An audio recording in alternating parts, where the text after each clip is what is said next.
Well, we're seeing a bit more consistency throughout presidential administrations as Joe Biden claims that the Russians bombed Nord Stream, and Trump now says that the Iranians bombed their own school. Let's talk.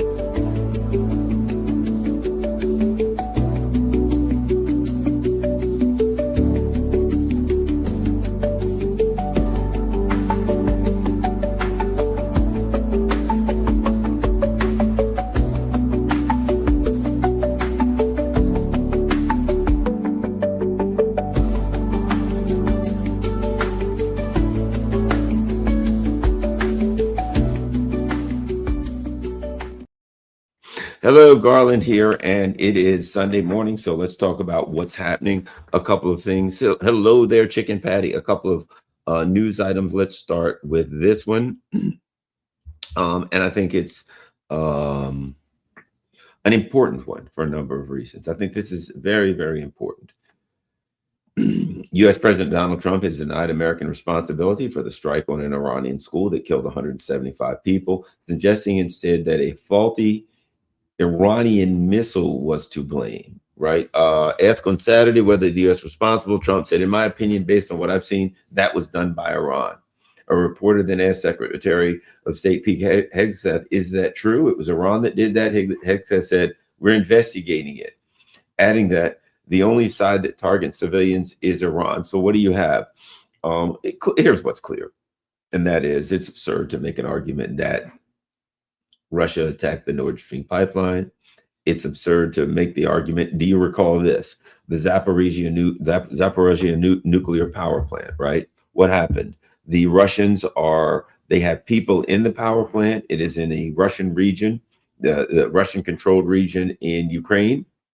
And ultimately, it would in no way benefit the Russians to attack the nuclear power plant. However, as the Ukrainians continually attacked the nuclear power plant, the Americans argued that it was the Russians and the Ukrainians. It was the Russians that attacked it. It wasn't us.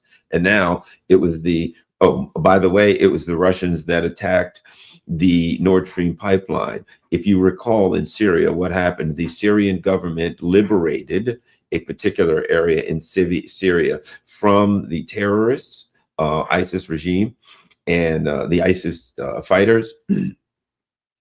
Proxy fighters.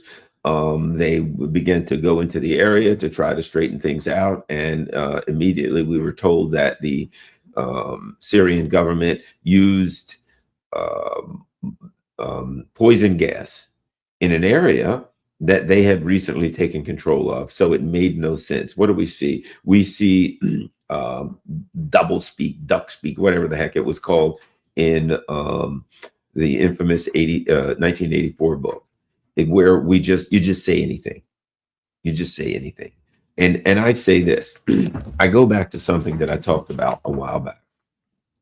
And that was, I would recommend to people, I like to read a lot of stuff, and I've read a lot on narcissism and things like that. And there's a book by Patricia Evans called The Verbally Abusive Relationship. I think I must have read that thing 25 years ago. But at any rate, in that they talk about verbally abusive words, and one of them is simply just denial. One of them is you hit somebody over the head, and the person says, "Ouch, you hit me over the head," and you just say, "No, I didn't."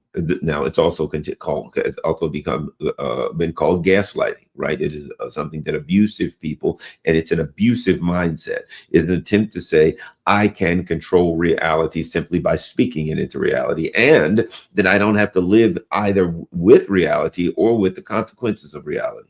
I don't care about the consequences of reality, and I don't have to live with the consequences of my actions. So if I hit you over the head, bap, ouch, you hit me over the head. No, I didn't.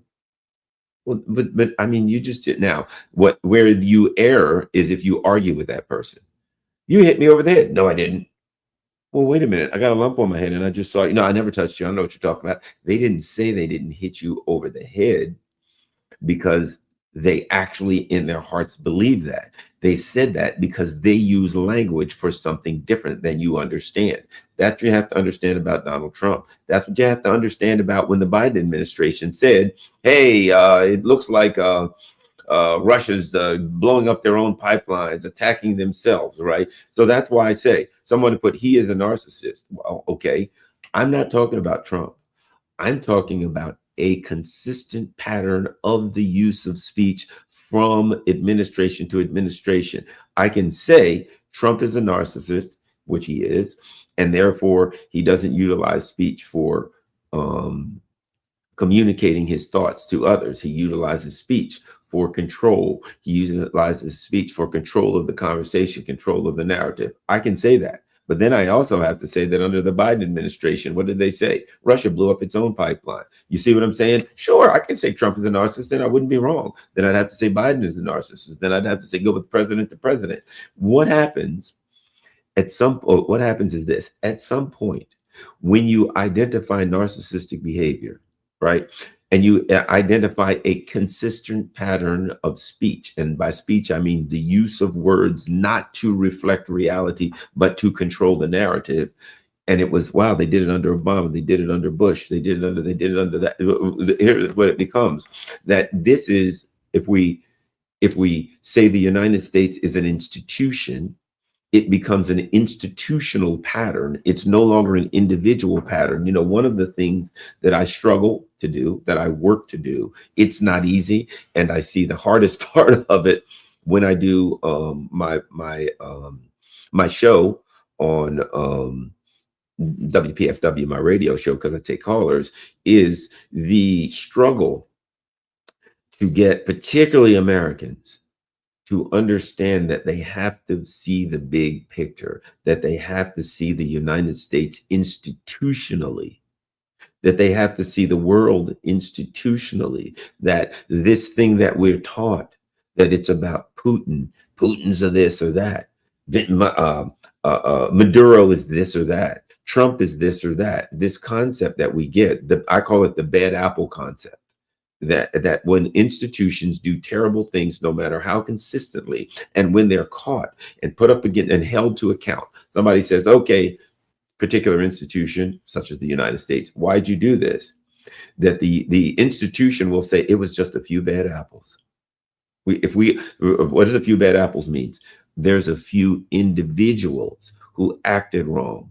Oh, well, when we look at a consistent pattern in the stock market of criminality, what do they say?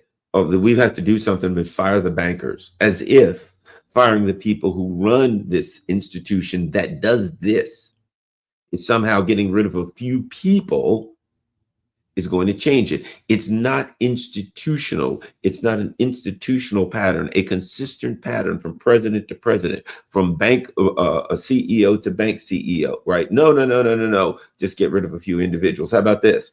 We got to get rid of these people in Congress, as if changing the people in Congress will change the institution of empire, the institution of thievery that was killing Thomas Sankara in executing Thomas Sankara in 1960 or whatever it is.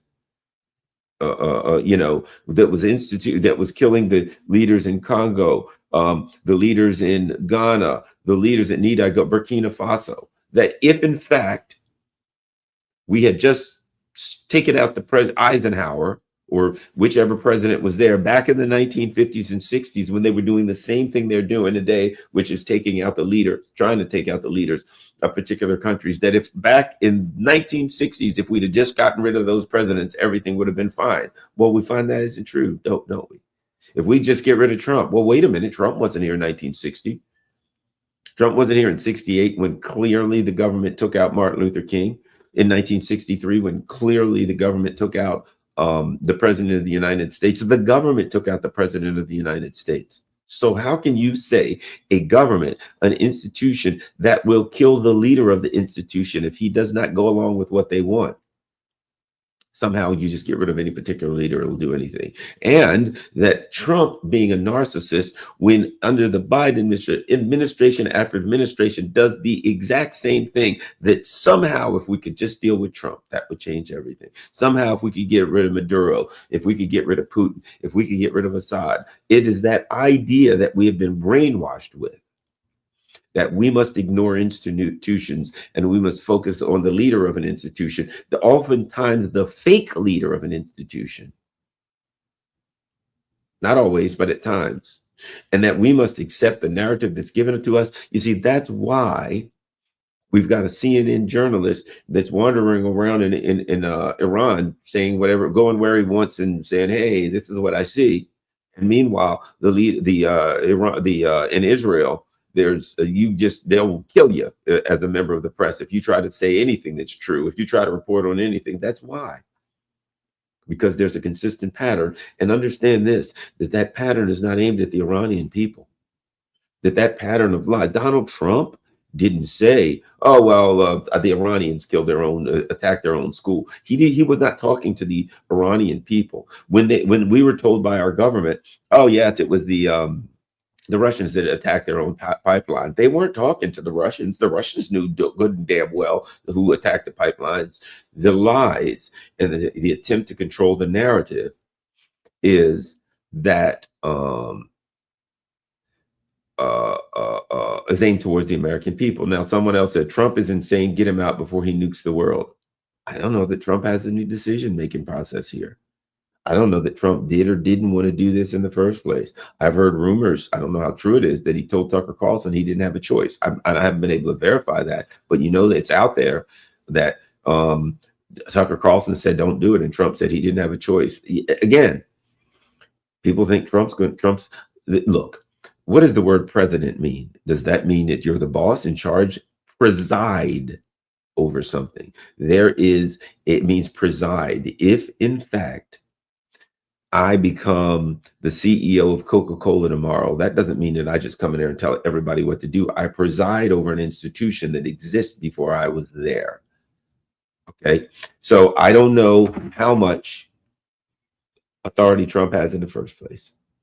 I've often questioned that, how much authority he even has in the first place, but it doesn't matter because Americans have been taught the magic coach. You know what I mean? They'll have a team, a soccer team, a football team, whatever, and the team will be terrible. And Americans will think, well, if we just get a new coach, everything's going to turn around. Well, that's rarely. You got to turn around a lot of things. You have organizational and institutional issues oftentimes that have to be changed. Now, there are times when the coach is just that bad.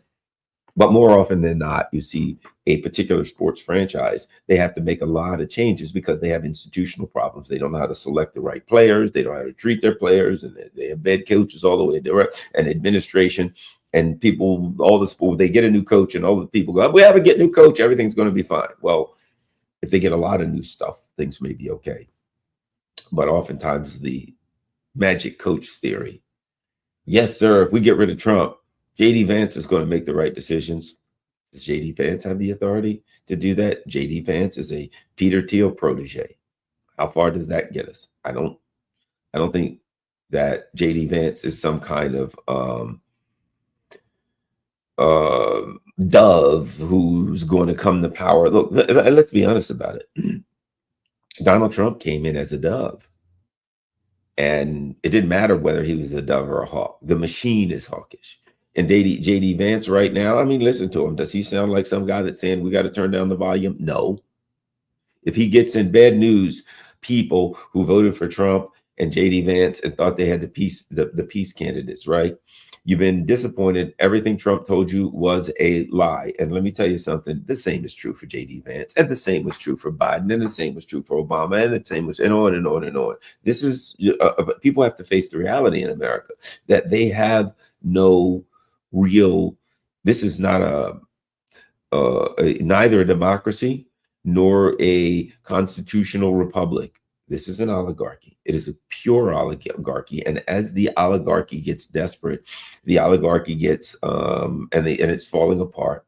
It's collapsing. They've lost power. They can't handle it. They can't accept it internally. They can't say we don't have the military power that we used to. And so they just thrash out wildly in all directions. And of course, as the old African saying goes, when the elephants fight, the grass gets trampled. Now, someone said, "Do you believe in free will?" That's a deep philosophical discussion.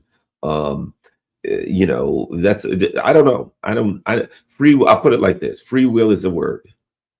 Free will is a word. Is a phrase. It is a term. Depends on what you mean by free will. We'd have to really We would have to define free will.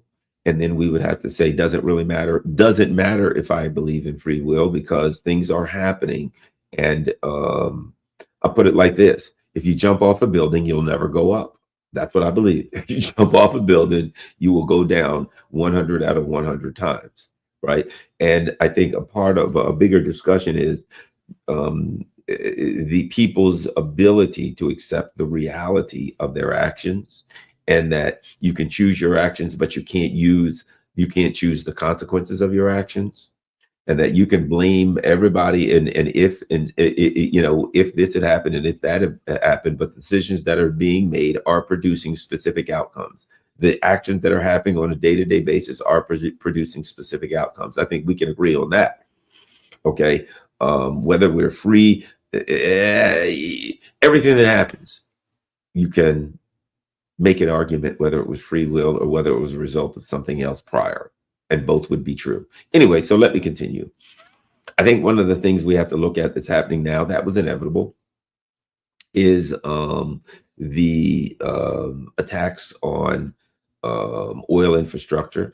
I think it is a sign of desperation.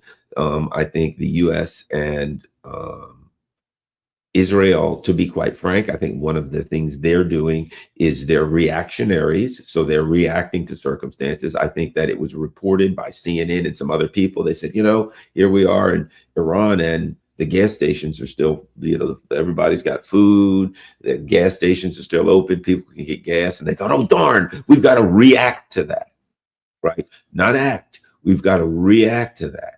Right. And the reaction was, well, we'll blow up their oil refineries. That'll stop them from getting gas. We'll attack their oil infrastructure. That'll attack them from getting gas. Remember something. And that is that the narcissist and the psychopath, etc., they are not much on considering the outcomes of their actions, number one. And number two, they're caught in the here and now. But number two, they don't really care about anybody else around them. And oftentimes they'll thrash out in ways that'll hurt themselves and hurt others around them. Right. And they don't stop to think. I've told this story from law enforcement time and time again. And this is all you need to know. This is an actual event.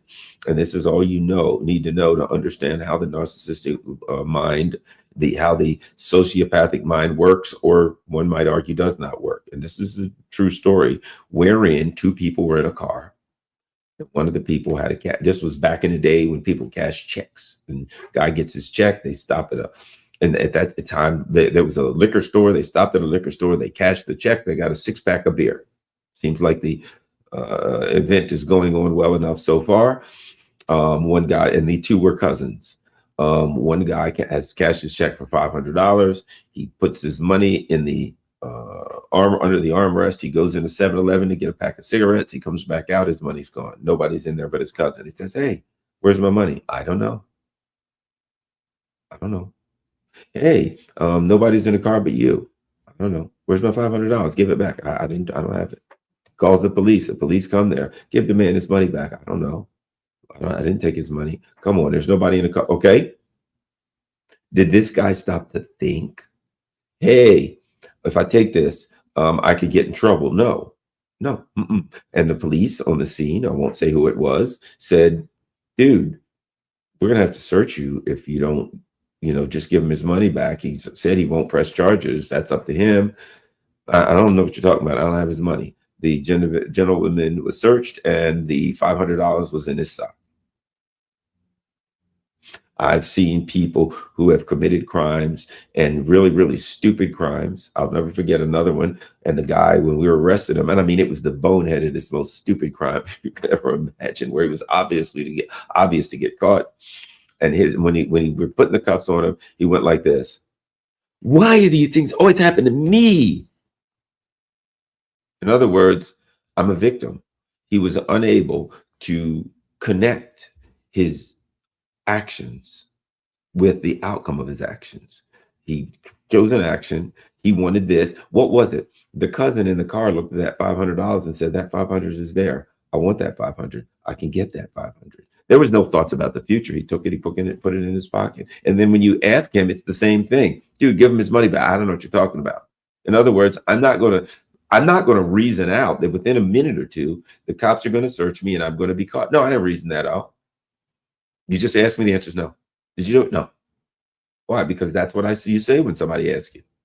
The other guy, oh no, why these things happen to me? What is that? Why am I saying this? Because that's what you're looking at with an empire. That's what you're looking at with a narcissistic empire. We're not that. Do you think they're like, boy, if we start attacking oil infrastructure, the prices will go up. The people at home will get enraged. Our government will be unstable. All our allies will go banana. No, they're not thinking like that. That would be considering the consequences of your actions. That's not how sociopaths think. People are like, yes, they're doing this intentionally. Well, okay. I think this. I think there is intention here from this perspective. The outcome is the intention. So I'm going to say things from two different ways. Number one, they don't necessarily say, let's do this, and then this will destroy the US economy. Maybe they do, maybe they don't. But there's another perspective, another philosophical perspective. And that philosophical perspective is more like a Zen perspective. The outcome is the intention. This is what you got. This is what you wanted. If you hadn't wanted it, you wouldn't have got it, right? This is what you asked for, and be careful what you pray for. You might just get it. You wanted your war with Iran, and we wanted this for 40 years. So there was an intention to do that. There was a let's ignore the outcome, and let's just say the outcome will be what I want it to be. That's good enough. That works. Why? Because I want to do this, and I don't have time to think about the outcomes. If I sat around thinking about the outcomes, I wouldn't be able to do it, because it probably won't work out the way I wanted, and the outcomes won't work out in my best interest. So I don't have time to consider that. I'll ignore all of that and just say, hey, I'm going to do that. What that means is this: that whether or not the outcome was intentional, it was effectively intentional. If I know, have you ever heard the term about the Darwin Awards, where someone does something so stupid that they die, and people argue that was kind of natural selection? They use the natural selection. Let me tell you something. If you do something that stupid, like some guy dangles off a building, and then he, look at me, I'm taking selfies, I'm dangling off a building, and then he falls to his death. And then people argue that's natural selection, because hey, I mean, if you're stupid enough to dangle off a building, you should be out of the gene pool, right?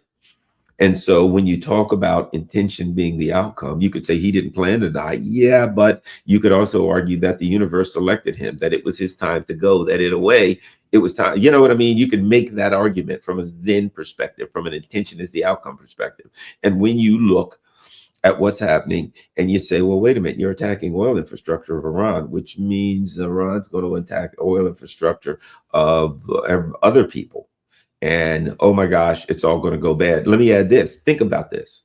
Something to think about from the perspective of the neocons saying, we're going to take Iran's oil off the market. Why? Because Iran's selling oil to China, and we don't want them to sell oil to China. So we'll fix China. But there's another part of that. Even though you don't want them to sell, and you're arguing that it's somehow clandestine, which it isn't. China just simply says, I'm not paying any attention to American sanctions. I'll do what the hell I want. And I want to buy oil from Iran. I'm going to do it. And China, I'll do it. And you can't stop me. Okay, so forget it. Well, okay. You may not want them to, and you may say, I'll take Iran's oil going to China off the market. But that doesn't take China off the market. That just takes oil off the market. Whether you like it going or not, it decreases the amount of oil on the market. It increases scarcity. I don't care what you say about Venezuela. We don't want their oil going to China. Iran, we don't want their oil going to China. But it is going to China and has been going to China, which means it affects the issue of market scarcity. You say, we're going to take their oil off the market going to China. That increases market scarcity, which any way you look at it, increases the price.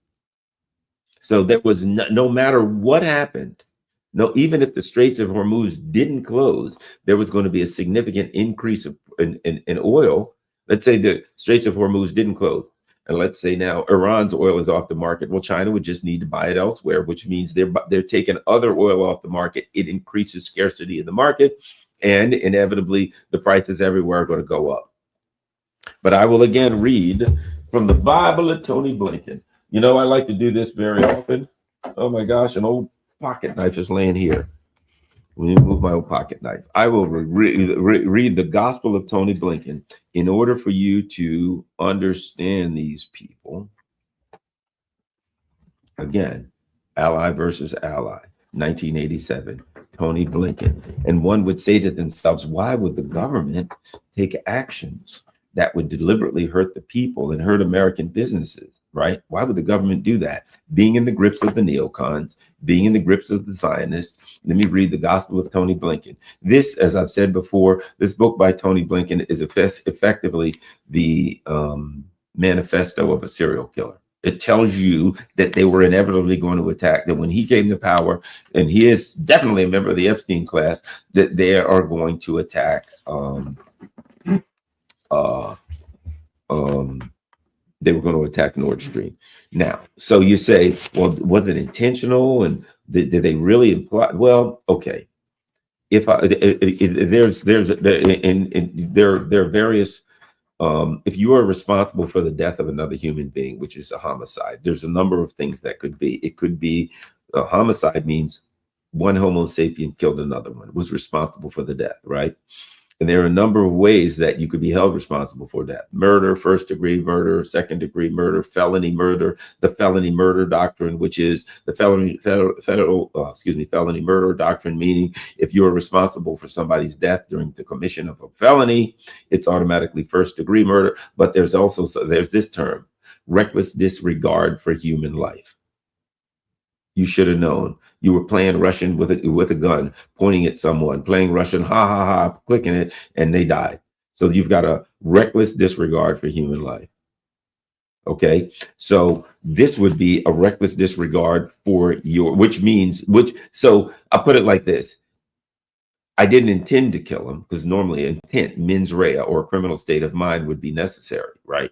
I didn't intend to kill him.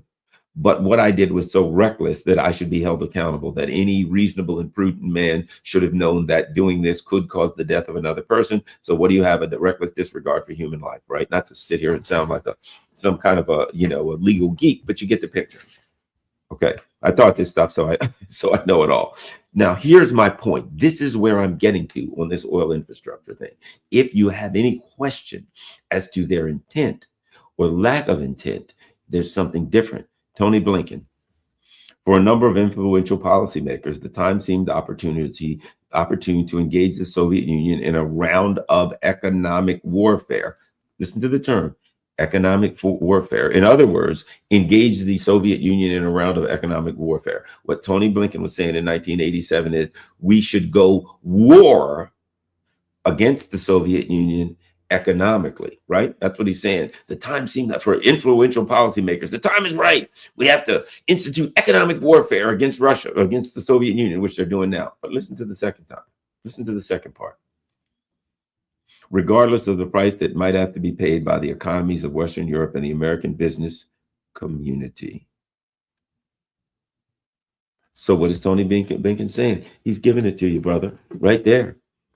I've said this over and over. People need to understand that. It's not that hey, let's do this, and then it will destroy the U.S. And the economic and the European economies. It is regardless of the price.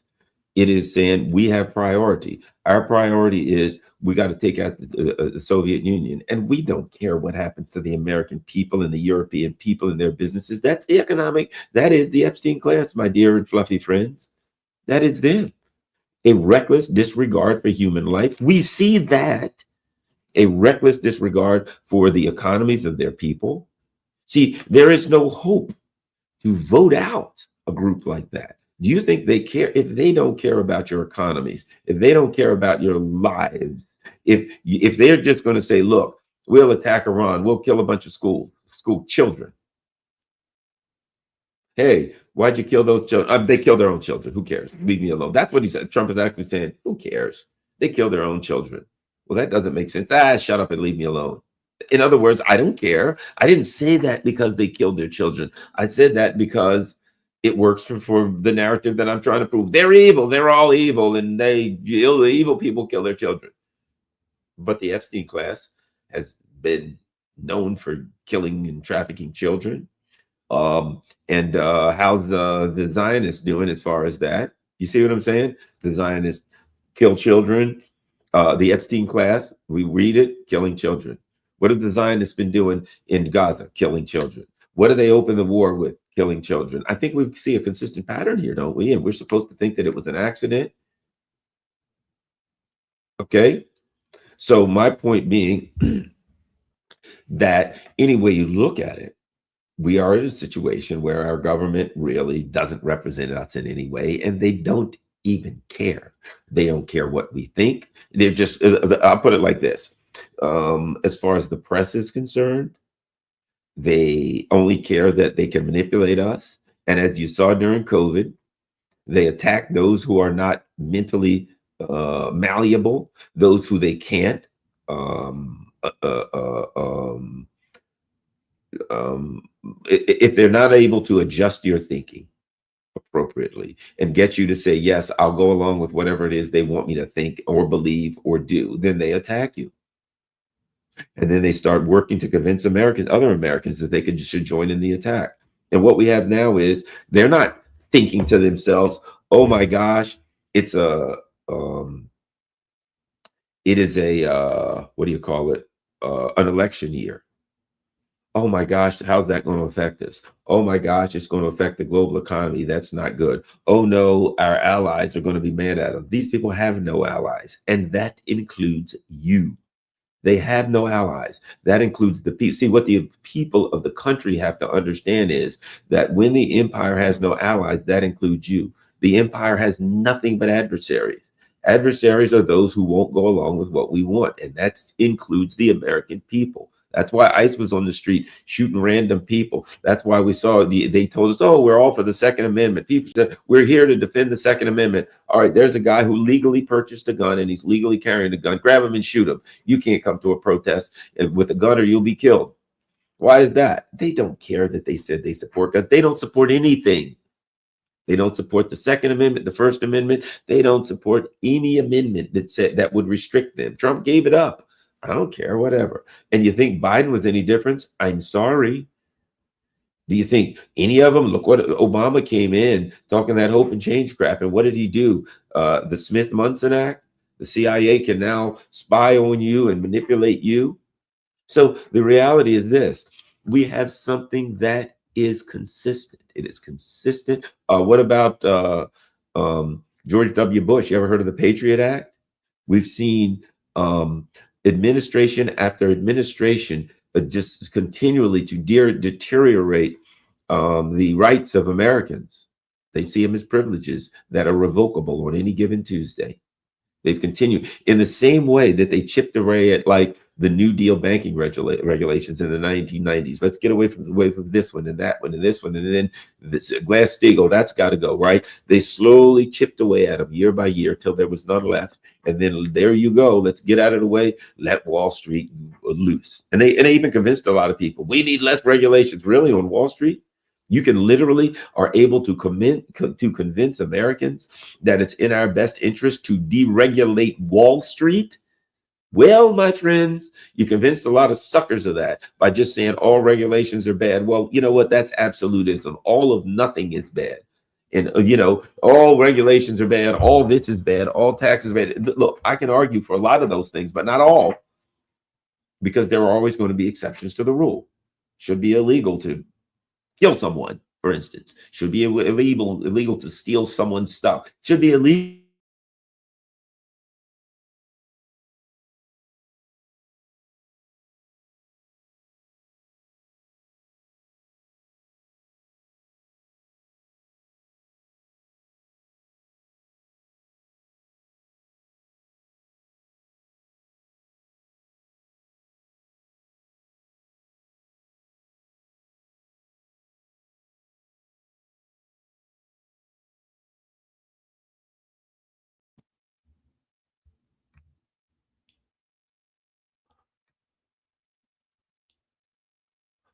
This is weird.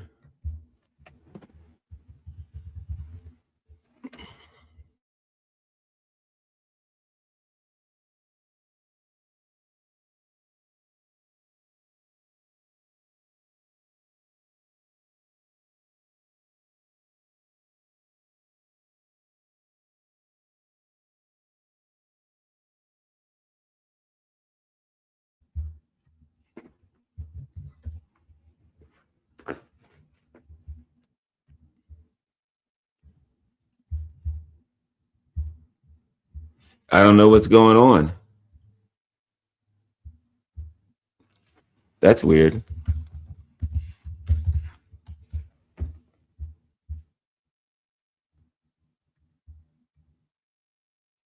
Wow.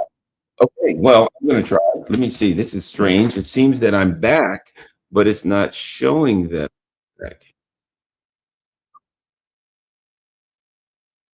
It looks okay. I'm going to give it a shot. Something weird happened. Something really strange happened. But it appears that I'm back. I don't know what happened. Maybe I was saying things that I shouldn't ought to say. What do you think? Is everybody let me know if you can see me? I believe that I am back, as in the words of ACDC, right? Back in black. Yeah, there we go. Okay. All right. Um, let's continue with this. So my point being, I got thrown off a little bit. So I'll just go back to the main point of this uh, of this particular show, and that is the attacks on the oil infrastructure, and that was, I think, a reaction without a thought. Oh no, we're desperate. There's nothing we're doing that's hurting them. We're attacking them, but we're attacking, a lot of bases. We're attacking a lot of things that apparently they had planned on. I think one of the things is, yeah, deregulating Wall Street. Yeah, I shouldn't have went into that, huh? I shouldn't have went into that deregulating Wall Street business when I started that. Yes, it was wrong to deregulate Wall Street. Oh, quick, hit the button, get that something, get him off the air. What the heck is he talking about, right? Um, anyway,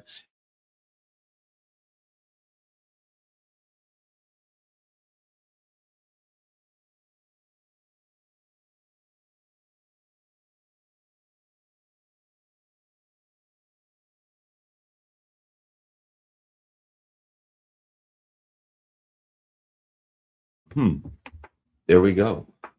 What I'm going to do is I'm going to continue to run my.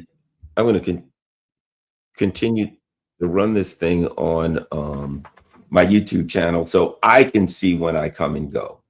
But right now, I think I'm back. I'm seeing YouTube is back, and I don't know. It could be a local internet, or it certainly could be that there is a nefarious intent here. And to some extent, maybe it's working because I'll be on a roll. Yes, the Wall Street people. What? Hey, I'm gone. Okay, let me come back. The Wall Street.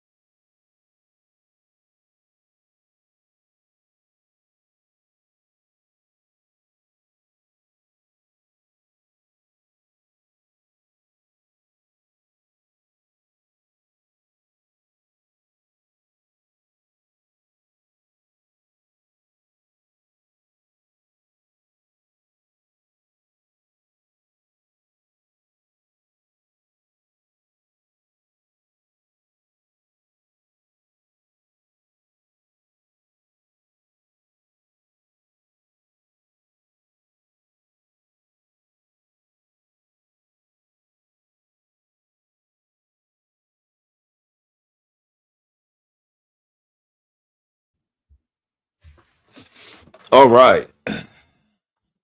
See how this is working. I don't know what's happening. But we're going to continue to make some little bit an effort. Let's see. I'm looking and I don't appear to be moving.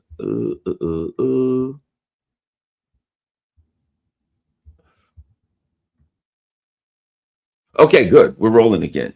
And I don't know how long this is going to last. Someone said I need to clean the dust out of the laptop. Oh yeah, the dust that needs to be cleaned out of the laptops are at FBI headquarters. But at any rate, let's hope this does not continue. But we'll continue. At any rate, my point is this. What we're looking at now is something that's going to cause very, very serious damage to the U.S. economy, and certainly serious, very serious damage and instability to the U.S. politically and a lot of other countries. I think what the things that's happening now is you're seeing in real time the collapse of an empire. I really think that in real time, an empire that we're seeing political collapse. Here's the thing about it. We're seeing political collapse, which I think will precipitate economic collapse. And by the way, I'll go in afterwards and I'll cut some of those little spots out right after this YouTube is rendered or whatever it does in YouTube. When they finish with this, I'll go in and cut those bad little spots out. But at any rate, what we're seeing is political collapse. What we're seeing is that will precipitate economic collapse. But here's the reality. All of this is precipitated by intellectual and ideological collapse. See, that's what we're looking at. Ideological and intellectual collapse. That is the inability to think this thing through, the inability to say we have a consistent ideology that aligns with the people. What we have now is a desperate ruling elite class that they're looking at the world and they can't handle reality. They're looking at the world, and this is what I think we're looking at. We have an elite ruling class who are saying, okay, we're in charge of things, and in their minds, they've been in charge of things for 500 years. It hasn't been really good for most of the world. And what has happened after, and this is the reality of it to me, look, after, say, the 1970s going into the 1980s, as neoliberalism rose its ugly head, whatever we can use terms like capitalism, socialism, all of these words for whatever they mean to you, but whatever this economic system is, it went into a particular kind of overdrive under Ronald Reagan. And that overdrive was basically this. We will rearrange the legal and political system so that it benefits the most wealthy people and so that it funnels money up to the most wealthy people, and it takes away all restrictions. We must remove it. What is this? Regulations are evil. What is that? We must get rid of any restrictions for the ruling class. Now, if you notice, the regulations for you have increased on your day-to-day basis, but the regulations for the ruling class, when they say get rid of regulations, that meant for the ruling class. And to allow them to make as much money. So you say to everyone, everything works if everybody makes as much profit as possible. Oh, by the way, we're going to get rid of all government restrictions so that the ruling elite can make as much money as possible. We're going to concentrate as much money in the hands of a few ruling elite lunatics as possible. Well, the more money they get, what are they going to do? They're going to buy the government. They're going to buy Congress. Now they're going to get total and full control of the government, which at that point, they're going to get rid of any and all restrictions. And something that we've seen in recent years, something that's very, very interesting. They're the anti-government people. They hate the government. And now look at all the billionaires. What did we just see in the Middle East? We saw the Iranians attack these Amazon server farms, these huge computer data farms and things like that. Why is that? Those are paid for by the US government. That's what the military uses. So what happens? You have the ruling elite start by saying there's too many government restrictions on us. Get rid of these banking restrictions. Get rid of all environmental, all restrictions have to get rid of on us, not on the little people. Number one. Then we buy the government. We hate the government. The government's terrible. Then we buy the government. Then once we buy the government, we say, government, give us all the contracts. You see what I'm saying? The people who hate the government are the ones who are loaded with government contracts. It wasn't that they hated the government. It's that they wanted to clear the way. They were afraid, hey, some money might go to the poor people. We want to get all of that money. So now you want the government to borrow as much money as they possibly can. And then you want it to go right into Microsoft. You want it to go into the hands of Elon Musk or Oracle or wherever. Then you want to say to the government, you need technology. You need the highest technology you could possibly get for your military machine. It's the technology so high that it doesn't even work. but that don't matter because then we get paid. So what they did was they basically changed the rules so they could fill their pockets, bought the government full control, and then they said the national treasury is ours, and then they went on to loot the national treasury. That's the game. You can call it socialism, you can call it capitalism, you can call it anything you want. It is an obvious game. And now they've had success. Great, this all works. But meanwhile, that ain't what China and Russia and Iran and other countries were doing. They at least to some extent understood if we're going to have any success at all, we got to deliver something for the people. And furthermore, if we deliver something for the people, and let's say we have free education or something like that, or healthcare, our people will be healthy enough, and they'll be educated enough that we'll have plenty of engineers and physicists, and then they can do the things they need to make our society industrially capable. And of course, we'll have the brain power to create sophisticated technological weaponry that we need to defend ourselves. And you tie the technological knowledge with the industrial capability, and you have industrial output, and you have significant military ability to defend yourself, right? You have to have the STEM students, the engineers, physicists, etc. But then you have to have the industrial capability, right? But the other thing is then you have to deliver also for the people to some extent so that the people support you enough that all of this thing's going to work. You got to give them something. You got to give them a little piece of the pie, right? Instead of that, we're not giving them any of the pie. We're taking a whole pie and we're eating it, and they get nothing. And then when it's done and said, we'll start putting their bodies in the pie and cook them and eat them too. And so now what is it? They're attacking the infrastructure. Well, that's going to be costly in a lot of ways. And let me give you an example. What you're looking at in the future. I remember after COVID, when it was hard to find car parts and this and that. And a friend of mine who had a friend of mine has an outboard motor shop, and one of my buddies had his outboard motor over there, a little 40 horsepower, I think it was, on a little crabbing boat. And it took 3 months to get a part, because I guess Japan or wherever the part was made had closed their assembly line down for a while, and they were out of parts. They had to wait for the assembly lines to open and the parts to start going again. And finally, boom, there you go. They got the parts. But it took 3 months. The guy waited half the summer when his boat broke down because he couldn't get a part, right? Well, you ain't seen nothing yet, because this is going to close down the industrial capacity of the world. And if they keep attacking oil infrastructure. See, remember when the U.S. used to say, we'll bomb so-and-so back into the Stone Ages? What they're doing now is they're bombing us back into the Stone Ages. That's what they're doing. They're putting us back in the Stone Ages. What are we going to be doing? Burning whale blubber or something? Hey, save the whales. I don't want to burn whale blubber, right? But what happens as these people who've been saying they're here to, make our lives better. They're here to make us, they're to save us from climate change, and they're going to save us from diseases by giving us all the shot that's going to save us. They're always doing something that's going to save our lives. How about this? They're going to protect us from terrorism. Osama bin Laden's going to get you. And we got to make sure that doesn't happen. So we have to protect you from terrorism. You haven't noticed they're always protecting us? They're protecting us from terrorism. They're protecting us from misinformation and disinformation and malinformation. They're protecting us from Putin or something or other. Then there's authoritarianism and autocracy and democracy. They're protecting us from autocracy, that they're always protecting us. And we never seem to get protected. Why? Because that's why they got to kill all of the press people in Gaza, because the only thing they're trying to protect us from is the truth, which is they're robbing and stealing, and they have a reckless disregard for both our lives and a reckless disregard for our future, and God knows now, even our present. There's there's a reckless disregard for our present. I don't know what the heck must have happened. Let me see. I'm still on. I don't know what the heck must have happened. Maybe. Okay. Now, what's happening? The acid rain warning in Tehran as U.S. strikes oil infrastructure. That's another thing. So what we've got is acid rain, which is, there's a lot of oil droplets into the air. So they attacked oil infrastructure. Well, you know what's going to happen.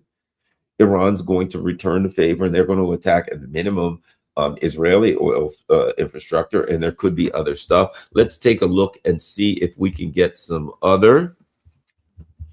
I've been having some problems this morning, to be quite frank. I'm not able to get up on Rockfin. I'm just been having problems this morning. I've been in and out. Let's see.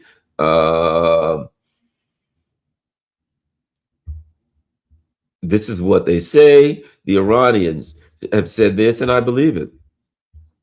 Commander of the Qatam al-Anbiya Central Headquarters, Major General Ali Abdallah, says Iran will keep the war on the United States and Israel regime will keep on with the war until they regret launching the aggression. He said on Sunday that Iran is in possession of advanced weapons with high precision, which are beyond the enemy assessment of the country's military power.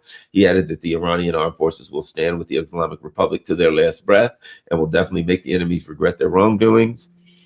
He said they've made miscalculations. He said the aggressors would have realized by now that we are not the men of slogans, but the men of battlefield. He says the Iranian armed forces are determined to avenge the blood of martyrs of the ongoing U.S.-Israeli war, particularly the leader of the Islamic Revolution, Ayatollah Khomeini.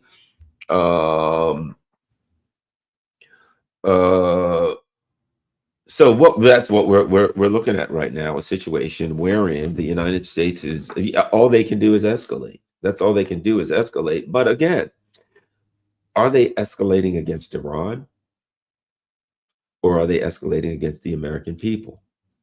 As I said from old Tony Blinken, they're escalating regardless of the economic consequences of the European and the American people. And let me say this. The Americans, we gonna have it bad. We're gonna have it bad. No question about that. Gas is going to continue to go up. It's going to go through the roof. I don't know how. There's a conundrum here, right? We are in a conundrum. For those of you who don't understand a conundrum, I'll give you an example again from law enforcement. And from interrogation and interview and interrogation class, right? Let me give you an example of a conundrum, a catch-22, something that when I taught people that, I teach you how to do that. You say to some guys, you're like, where were you at the time of the murder? Oh, I was in the movies. What time did you come out? I came out at 4:30. Okay. Oh, did you see that big, huge traffic accident? I think it was a fatal accident just outside of the movie theater. I think it was around 4:30, right? Now, I have created a conundrum. Why? Because this guy has to take a gamble. If he was there and he did come out at 4:30, he will say, well, I came out at 4:30 and I didn't see it, or I did see it, depending upon whether or not I'm telling the truth, right? So he has to, right? So if he just says, I came out at 4:30, I didn't see any. What are you talking about? It must have been later than that, because I came out at 4:30. By 4:40, I was up the road. I saw no accident. If he was telling the truth. Or he says, yeah, I came out and saw it. If he's just telling the truth, because he immediately and automatically knows whether it's true or not. But what if he didn't? And he doesn't know, because if he says, I saw the accident and I say I was lying, there was no accident, then the whole gig is up. He's caught, right? Or vice versa. So what happens? What am I looking for? Am I looking for him to lie? No, I'm looking for him to hesitate because of a conundrum. He's got to think his way out. So when I say, did you see that? I'm looking for him to go, now I'm seeing stress. I don't remember. Guess what? I got him. He hesitated. So now I know he's not lying. I'm looking for deception. Why? Because I've created a conundrum. He has to make a decision. Do I say I saw it? Do I say I didn't see it? Or do I try to find a way to worm out of it? And he has to hesitate, right? Well, guess what? That's what we're in. The Trump administration. We've got to say we can go on forever, but we know we can't, because we're going to run out of missiles. We're going to run out of defensive missiles. We're running out of offensive missiles. We're going to say we're going till September, but we can't, can we? So at some point, now, not right now, and see, again, the sociopath, the narcissist doesn't think about that. Hey, guys, how long can you continue? 6 months, 6 years, 6,000 years, 6 million years. Why did I say that? Because I'm the tough guy. In reality, hey, let me call my generals. How long? We got about 4 more days. Oh, crap. 6 million years, 100,000 years, we can go forever. Why? I didn't say that because the general just told me the truth. And at some point, I run into that problem. You see what I mean? At some point, you hit the wall where you've been saying the Russians are running out of missiles and the Russians are going to lose in Ukraine, and you hit a point where you lose the Ukraine war. And how's that rhetoric going to work? That rhetoric runs into reality. You know, what happens at some point? We can go forever. But meanwhile, you're like, your Pentagon's like, dude, we got 4 days or whatever it is, 10 days, 12 days. We've got unlimited supply. We can go forever. That sounds great. But in the back, you've got a conundrum. You're going to hit a conundrum. You're going to hit a point where you either say, we're out of missiles and we can't go any longer. What the hell are we going to do? Or you try to keep lying, but you're running out of missiles and you get clobbered. What are you doing? We're continuing to fight them. How so? Well, we don't have any defensive missiles and we don't have any offensive missiles. So I think we got another 3 months. We're rolling. We're good to go. At some point, you run into that reality. What do I do now? Do I keep lying? But I can't lie my way past reality. And I think that's has always been the Iranians' game. We know we're going to get hit. We know we're going to take some hits. But about 2 weeks out, you're going to run into a brick wall. And so you can continue to hit us. And I think the Iranians are holding a big punch. You know, they opened to wake them up. Boom, boom, boom, boom, boom, boom, boom. Massive punch. We're gonna do some damage, and we're gonna let them know we can hurt them early. Then we're gonna go on cruise control, which I think is where they are now. And it's okay. We're on cruise control. We're gonna continue barrages of missiles till such time as they run out. And now we're going to do a back and forth with you. We're going to trade punches. It's like the rope-a-dope with Muhammad Ali and whoever he rope-a-dope, right? Where he just went 7 rounds till that guy got tired. He kind of punched back and forth, and in 7 rounds, that guy was tired. And when that guy was tired, he knocked him out. And I think that's Iranians are rope-a-doping. We are going to continue to do this. And you're going to have to make decisions. What are you going to do? How far are you going to? Are you going to go nuclear? We're still not going to stop if you do. But of course, if you push that nuclear button, you have destroyed your country too. You have destroyed everything of yours. You lose. It is not I've said nuclear weapons, not a nuclear weapon. It's a suicide pill. If you attack another country with nuclear weapons, they're going to obliterate you and you're both going to die. If you attack a country that doesn't have nuclear weapons, then you become a pariah state of the highest level inside and outside of your country, and your country falls into complete and total instability. And right now, instability is guaranteed when people feel the reality. When people are like, because already people are like, we didn't ask for this, we didn't ask for this, we didn't ask for this, right? We didn't want this. Now, you know, I'm looking at it and they're like months out. I don't know how many weeks the U.S. can keep this up. How many weeks can they keep it up? And how long can they keep hiding the actual number of casualties?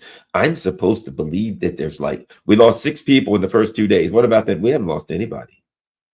That I'm supposed to believe that in this exchange of bombing, that we have not lost another person after the second day. I find that hard to believe. Right?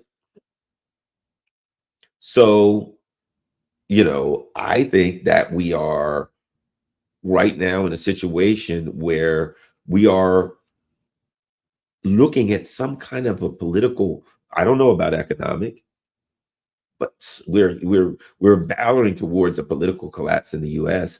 I don't think a government can just say, you know what, you've dragged Americans into a war. Think about this. 20 to 23% approval rating. You've jacked. What are you going to do as you're running out of stuff? And you go to Congress, we want another 50 billion, and Congress will give it to them. And the American people will say, we don't want that to happen. We didn't want this war. Too bad you get it. We don't want Congress to give them another 50 billion. Too bad you're going to get it. Hey, we don't want our gas prices to go up. Oh, you think that your gas prices are going to go up? You think that's your only problem? Your gas prices are going to go through the roof, and your economy is going to collapse as a whole, and your life is going to be just destroyed. Your future, your present, you're going to be screwed. Right? And someone said food rationing and energy rationing, that is inevitable. And when that happens, political and cultural instability. They're going to be looking for somebody to blame. There's going to be violence in the United States. The Epstein class has collapsed into complete and total political, intellectual, and ideological instability. You got people running around, we must do this for God. So now it's for God? I thought you said you were going to represent the American people. How much will the American people tolerate? You know what? Once they start feeling this pain, they're going to go berserk. And the first week, gas has gone up. I think diesel fuel's $5, getting close to $5 a gallon here, right? Let's see what happens in the next week. Let's see what happens the week after. None of it's going to be pretty. I would think that to some level, the U.S. within 2 weeks would have to say, we're out, we're tapping it out, we got to finish this, we got to end this, except for one problem, and that is they've pissed off Iran. And Iran is now saying, we ain't going to end it until you pay us for this evil that you've done. You're going to have to stop fighting and pay us. So what? Oh, well, the U.S., we want to stop fighting. Iran's going to say, well, you can stop, but we ain't. Nope, sorry, we're going to continue destroying your stuff. That we're at war for the foreseeable future, and you're going to have to pay the price. Well, the U.S. America can't do that. The time of the U.S. empire is coming to an end, and as many people who talk about revolution say, the biggest thing that the ruling elite is concerned about and worried about is internal revolution, right? That's what they're scared of. Internal uprisings, whatever you want to call it, revolutions, uprising. Well, I predict now that we are getting closer to the point of internal uprisings and revolution, and that as people start feeling the economic pain, that there's going to be significant instability here, very significant instability. And I'll end by saying this. What's going to happen in the EU is going to make the U.S. is going to look like the best place on earth to be. The U.S. is going to be looking good compared to the European Union. And a nuclear war is quite possible. It is quite possible there could be a nuclear conflict. Yes, it is.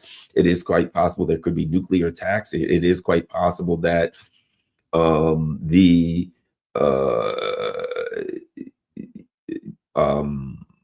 energy infrastructure in the Middle East could get obliterated. I've argued that there are probably, remember, some of the neocons don't care about, not some of the neocons don't care about you. So I think it's possible also that they could say, look, if we wreck the world economy, then China's economy will be wrecked too. So let's go ahead and wreck the world economy, including ours. And then we'll be sure that China's economy is wrecked. Also, just as long as they don't care, we don't care if we wreck ours, as long as we wreck China's. And there we go. We'll wreck ours and China. All the poor countries there suffer terribly. The American people, they don't suffer terribly. But by the way, we need a reset anyway because the market's about to crash, and we need an excuse, and we'll use this as an excuse. So, is this intentional? It's a good question. As I said, it doesn't matter because the outcome is the intention. You getting what you're going to get, whether you intended to do it or not. You might as well have intended to do it because that's what you're going to get. Thanks a lot, everybody. Sorry about the little interruptions in the middle. I will go back in later and I will try to fix those. Luckily for me, let me look back over here. Yep, I'm still in. Luckily for me,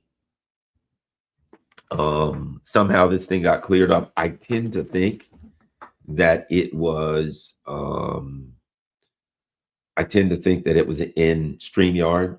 It appears to be that that's where it was, that it was in StreamYard, and some weird things happened with StreamYard, and I clicked, and maybe StreamYard's just being used so heavy. But at any rate, everybody, I want to thank all my people who helped keep the channel going, whether it's Patreon or PayPal or Buy Me a Coffee. Anybody who can afford to help the channel to become a Patreon member, or you remember, you can go to Buy Me a Coffee and you can just do a one-time donation, or of course, you just like Buy Me a Coffee, if you want to, you can do it monthly, just like just like Patreon. And I have a PO box for those who use snail mail. Again, if you want to send me whatever, write something down, a card, a thanks, anything, just send it to my PO box. It's going scrolling across the bottom.